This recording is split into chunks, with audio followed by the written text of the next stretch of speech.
मंडळी, 2 वर्षांपूर्वी महाराष्ट्रामध्ये एक राजकीय वादळ आलं, शिवसेनेत बंड झालं आणि त्या बंडानंतर एका शिवसेनेच्या 2 शिवसेना झाल्या। सत्तांतर झालं आणि गेल्या 2 वर्षांमध्ये या 2 शिवसेनेमधला जो राजकीय संघर्ष आहे तो आपण सगळेजण बघतोय। या राजकीय संघर्षाच्या दरम्यान आरोप प्रत्यारोप झाले, दावे प्रतिदावे झाले। खरी शिवसेना कुणाची, असली कोण, नकली कोण? पण 2 वर्षाच्या नंतर झालेली पहिली निवडणूक, या निवडणुकीमध्ये जनतेने काय निर्णय दिलाय, असली कोण नकली कोण हे जनतेने ठरवलंय का? जाणून घेणार आहोत बडे मुद्देमध्ये। मंडळी नमस्कार, मी विलास बडे, तुम्ही पाहताय बडे मुद्दे। लोकसभा निवडणुकीच्या निमित्ताने एक प्रकारे असली नकली शिवसेनेच्या बद्दलचा हा निर्णय जनतेने मतपेटीतून व्यक्त केलाय का हा प्रश्न आहे। कारण दोन्ही शिवसेना एकमेकांच्या समोर जेव्हा उभ्या राहिल्या तेव्हा त्या दोघेही एकमेकांना संपवण्यासाठी इरेला पेटलेल्या दिसल्या आणि एकमेकांना मात देण्यासाठी सगळ्या प्रकारच्या क्लुप्त्या या दोघांनीही वापरल्या। पण जनता नेमकी कुणाच्या सोबत राहिली, कुठल्या शिवसेनेसोबत राहिली हे आपण या बडे मुद्देच्या माध्यमातून जाणून घेणार आहोत। 48 लोकसभा मतदारसंघांसाठी यावेळी मतदान झालं। त्यापैकी 13 अशा जागा होत्या ज्या जागांवरती थेट शिंदे आणि ठाकरे या दोघांच्या उमेदवारांमधला सामना होता।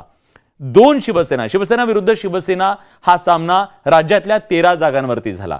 त्या जागा कुठल्या आहेत तर विदर्भातली बुलढाणा, यवतमाळ, वाशिम, मराठवाड्यातली हिंगोली, त्याच्यानंतर संभाजीनगर आणि धाराशिव या 3 जागा मराठवाड्यातल्या। त्यानंतर शिर्डी आहे, त्याचबरोबर नाशिक आहे। नाशिक बरोबरच आपण बघतोय की कल्याण, डोंबिवली, ठाणे या जागांवर सुद्धा शिवसेना विरुद्ध शिवसेना लढाई लढली गेली। इकडे हातकणंगलेमध्ये सुद्धा शिवसेना विरुद्ध शिवसेना अशी लढाई होती।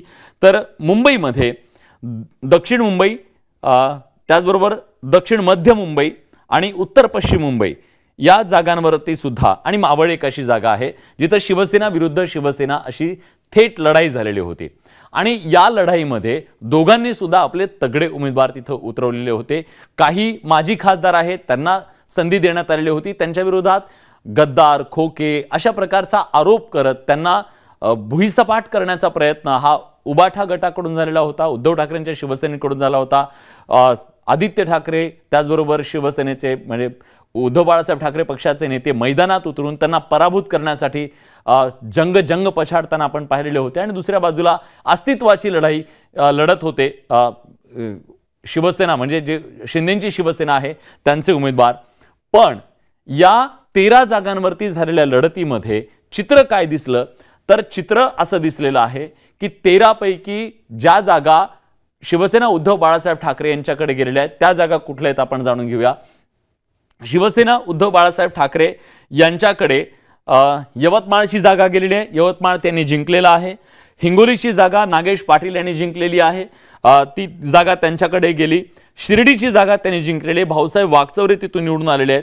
नाशिकची जागा राजाभाऊ वाजे यांनी जिंकलेली आहे।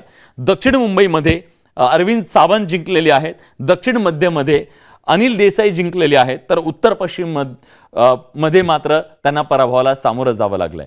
म्हणजे एकूण 6 जागांवरती उद्धव बाळासाहेब ठाकरे पक्षाचे हे उमेदवार जिंकून आलेले आहेत। तर शिंदेचे उमेदवार बुलढाण्यामध्ये प्रतापराव जाधव यांनी उबाठा गटाच्या उमेदवाराचा पराभव केला। संभाजीनगरमध्ये संदीपान भुमरेंनी चंद्रकांत खैरेंचा पराभव केलेला आहे। मावळमध्ये श्रीरंग बारणे हे जिंकून आलेले आहेत। हातकणंगलेमध्ये धैर्यशील माने जिंकून आलेले आहेत। कल्याणमध्ये श्रीकांत शिंदे जिंकून आलेले आहेत। ठाण्यामध्ये नरेश म्हस्के जिंकून आलेले आहेत। आणि उत्तर पश्चिममध्ये अमोल कीर्तिकरांचा पराभव करून तिथं वायकर जिंकून आलेले आहेत। त्यामुळे 13 जागांवरती शिंदे विरुद्ध ठाकरे हा जो सामना झालेला होता त्याच्यामध्ये 7 जागांवरती शिंदेचे खासदार निवडून आलेले आहेत, तर 6 जागांवरती ठाकरेंचे खासदार निवडून आलेले आहेत। त्यामुळे 13चा जर सामना आपण बघितला तर 7-6 म्हणजे एका फरकानं हा सामना शिंदे यांच्या बाजूने झुकताना पाहायला मिळाला। खरं तर शिंदे या निवडणुकीमध्ये भुईसपाट होतील, कारण उद्धव ठाकरे यांच्या सोबत एक प्रकारची सहानुभूतीची लाट आहे असं म्हटलं गेलं। पण या सहानुभूतीच्या लाटेत सुद्धा शिंदेचे 7 शिलेदार ठाकरेंच्या उमेदवारांवर मात करत उभे राहिलेले आपल्याला पाहायला मिळाले, जिंकून येताना पाहायला मिळाले. त्यामुळे जी पहिली लिटमस टेस्ट होती, खरी शिवसेना कोणाची आणि खोटी शिवसेना कोणाची, आरोप प्रत्यारोप जरी झाले असले तरी सुद्धा दोघांमध्ये अतिशय निकराची लढाई झालेली आहे.